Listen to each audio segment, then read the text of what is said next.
আল্লাহ পাক বলেছেন যে পুত্ররা 2 ভাগ পাবে, মেয়েরা 1 ভাগ। তার মানে মেয়েরা যা পাবে পুত্র সন্তান তার ডবল পাবে। এই একটা ইসলামের বিধান আছে। ইউসিকুমুল্লাহু ফি আওলাদিকুম লিযাকারি মিসলু হাযযিল উনসায়াইন। আল্লাহ বলছেন, আল্লাহ তোমাদের সন্তানদের ব্যাপারে উপদেশ করেছেন, তোমাদের কন্যা সন্তানরা যা পাবে তার ডবল পাবে পুত্র সন্তানরা। এই আয়াতকে সামনে রেখে ইসলাম বিদ্বেষীরা, এই আয়াতকে সামনে রেখে নাস্তিকেরা প্রশ্ন তুলছে, দেখো ইসলাম বলে কন্যা সন্তান পাবে হাফ আর পুত্র সন্তান পাবে ফুল, সুতরাং ইসলামে কন্যা সন্তানের অধিকার দেওয়া হবে না। আমি বলতে চাই, শুধু কোরআনের একটা আয়াত পড়ে আপত্তি করলে চলবে না, আপনাকে পূর্বাপর দেখতে হবে, আগে পিছে দেখতে হবে ইসলাম কি বলে। আচ্ছা, আপনার বাড়িতে আত্মীয় স্বজন এসছে, মনে করেন আপনার বাড়িতে আত্মীয় স্বজন এসছে, মনে করেন যে আপনার স্ত্রীর আত্মীয় স্বজন, স্ত্রীর আত্মীয় স্বজনই ধরেন, তাদের খাওয়া দাওয়ার ব্যবস্থা করা, টাকা পয়সা উপার্জন করে বাজার ঘাট করার দায়িত্ব কি কন্যার নাকি স্বামীর? বলেন তো, স্ত্রীর নাকি স্বামীর? বলেন। ও মুসলমান, আপনার বাড়িতে আত্মীয় স্বজন এসছে, তাদেরকে খাওয়া দাওয়ার ব্যবস্থা করতে হবে, আত্মীয় স্বজনের জন্য বাজার করতে হবে, এই দায়িত্ব কিন্তু মেয়ের না, এই দায়িত্ব ছেলের। ঠিক না বেঠিক? এগুলো কি ইসলাম বিদ্বেষীরা দেখে না? এরপরে কন্যা সন্তান যেমন ভাবে বাবার বাড়ির পক্ষ থেকে পায়, তেমন ভাবে স্বামীর পক্ষ থেকেও পায়, কিন্তু ছেলেরা তো শুধুমাত্র বাপের পায়, শ্বশুর বাড়ি থেকে না। ঠিক না বেঠিক? ঠিক না? শ্বশুর বাড়ি থেকে যেগুলো পান ওগুলো আপনার না আপনার মেয়ের? আপনার না আপনার স্ত্রী? বলেন কার? আপনার স্ত্রী। তাহলে আপনার স্ত্রী তার বাপের বাড়ির পক্ষ থেকেও পেল, আপনার পক্ষ থেকেও পাবে, আপনি তো পাচ্ছেন না। এই তো এই সমস্ত বিষয়গুলো। এরপরে যখন বিবাহ করতে হয়, মোহরনা দিতে হয় না? হয় না? মোহরনা দিয়েছেন তো সবাই নাকি আপনারা? আমার অনেক সময় দেখেছি, এরকমও দেখেছি, বুঝলেন, জানাজার নামাজ পড়াবে, বুঝলেন, খাটিয়ার সামনে উপস্থিত যান, জিজ্ঞাসা করে আছেন মোহরনা মাফ করা হয়েছে কিনা। আমি কি ভুল বলছি বলেন? লজ্জা, লজ্জা, এগুলো আমাদের সমাজের লজ্জা। আমি জানি না আপনাদের সমাজে এগুলো আছে কিনা, মোহরনা দেয় না। অথচ মহান আল্লাহ বলছেন, ওয়া আতুন নিসা সাদকাতিহিন্না নিহলাতাও ফাইউতিবনা লাকুম আও শাইইন মিনহু ইলা আখিরিল আয়া।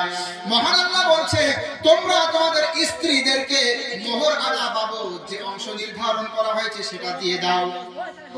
তোমরা তাদের মোহরনা আদায় করে দাও। এখন আদায় করার পরে তারা যদি স্বেচ্ছায় তোমাদেরকে ক্ষমা করে দেয়, স্বেচ্ছায় যদি মাফ করে দেয়, স্বেচ্ছায় যদি ক্ষমা করে দেয় বা কিছু অংশ তোমাদেরকে ফেরত দিয়ে দেয়, তাহলে তোমরা সেটা গ্রহণ করতে পারবে। মসলামত বুঝেন, এখানে একটা মসলা ভালো করে শোনেন।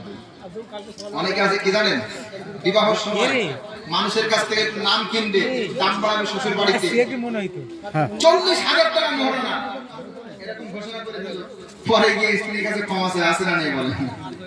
এরকম আছে না? মানে আবেগের বশবর্তী হয়ে একটা মোটা অঙ্কের টাকা নির্ধারণ করবে, পরে গিয়ে বলবে যে আমি আবেগের বশে এটা করে ফেলেছিলাম। দেখো যদি কিছু করতে পারো, অনেক কিছু মাফ করতে হবে আর কি। এরকমটা হয়ে থাকে সমাজে। আবার অনেক ক্ষেত্রে হয় যে মোহরানা বাকিতে বিবাহ করে, পরে আর দেয় না। বিশ্বাস করেন এটা স্ত্রীর হক, আল্লাহ সুবহানাহু ওয়া তাআলা কখনোই ক্ষমা করবেন না যদি আপনার স্ত্রী ক্ষমা না করেন।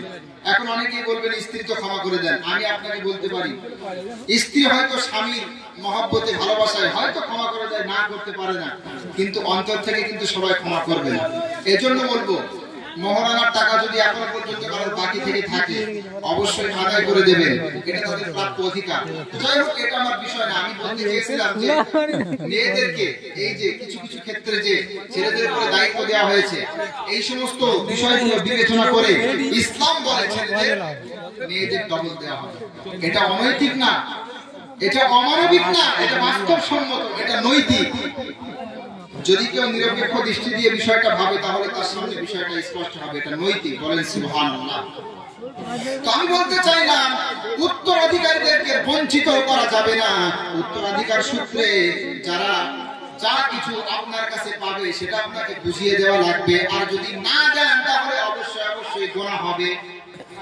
বাবার মৃত্যুর পরে ভাইরা যদি বোনের সহায় সম্পত্তিতে ফাঁকি দিয়ে দেয়, তাহলে ওই ভাইরা কাছে ক্ষমা পাবে না, আল্লাহ কখনোই মাফ করবেন না, কারণ এটা বান্দার হক। বান্দার হক কার হক বলেন? বান্দার হক। ভয় করবেন, আপনার বোন আপনাকে কিছু বলতে পারবে না, আপনার বোন আপনাকে কিচ্ছু বলতে পারবে না, কারণ সে আপনাদের বাড়িতে আসবে, তাকে আপনার বাড়িতে আসতে হবে, এজন্য মুখ বুজে সহ্য করবে, সে হয়তো কিছু বলবে না। কিন্তু মনে মনে যদি কষ্ট পায় যে আমার ভাইটা আমার পিতামাতার পক্ষ থেকে যে অর্থকরী সম্পদ আমার পিতামাতা রেখে গেল, আমার ভাইটা আমাকে 16 আনা দিল না, বা আমার দিকে সেরকম দৃষ্টি দিয়ে তাকালো না, যদি এরকম একটু কষ্ট পায়, আপনি আল্লাহর কাছে ধরা খেয়ে যাবেন। এজন্য বলবো, মৃত্যুর পরে, পিতামাতার মৃত্যুর পরে যে সহায় সম্পত্তি রেখে যাবে, এগুলো ইসলাম যেভাবে বন্টন করতে বলে, ইসলামের বন্টন নীতি ফলো করে এগুলো বন্টন করার চেষ্টা করবেন। করবেন তো ইনশাআল্লাহ? আর ভয় করবেন আল্লাহকে, ভয় করবেন আল্লাহকে। আপনি হয়তো ভাবছেন যে আমার বোন তো আমাকে কিছু বলবে না, কিছু করতেও পারবে না, কিন্তু আপনি ভয় করবেন আল্লাহকে, কারণ আল্লাহর কাছে আপনাকে আসামির কাঠগড়ায় দাঁড়াতে হবে। এজন্য আল্লাহর ভয় অন্তরে রাখবেন। আল্লাহর ভয় যদি থাকে, তাহলে আপনি চিন্তা করবেন, আমি 16 আনা বুঝিয়ে দেই না, আল্লাহ চাইলে আমাকে বরকত দিয়ে আরো ধনী বানিয়ে দেবে ইনশাআল্লাহ। ঠিক না? ঠিক বলে। এজন্য আল্লাহর ভয় অন্তরে রাখবেন।